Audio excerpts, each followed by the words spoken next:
ওরা ওরা যে পাপ করতেছে না, এই পাপের ফল ওদের ভোগ করতে হবে।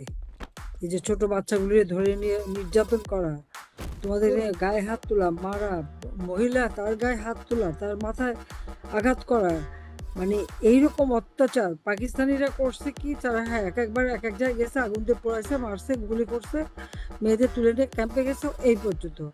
এরা তো মানে কি বলবো, আর এরা তো মানে বেছে বেছে ঘরে ঘরে, এবং সব ওই বাটপার, বিশ্ব বাটপার ইনুস, ও লোক লাগায় প্রত্যেকটা নেতা কর্মীর হিসাব নিয়ে তারপরে এগুলি করাচ্ছে। জামাত, বিএনপি, ওই শিবির, ছাত্রদল, তারপরে যে আরো হিজবুত তাহরির, আরো কারা কারা, এদেরকে দিয়ে এই সমস্ত ঘটনাগুলি ঘটাইছে।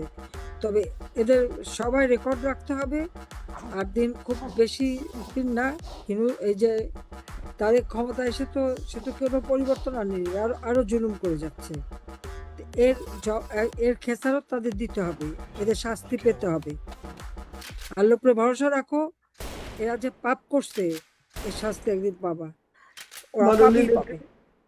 আমরা মাননীয় ওদের নেত্রী, কিচ্ছু বলি নাই, আমরা কিচ্ছু বলি না, আমরা দেশের উন্নয়ন করছি, আর তারা আমার নেতাকর্মীর গায়ে হাত তুলছে।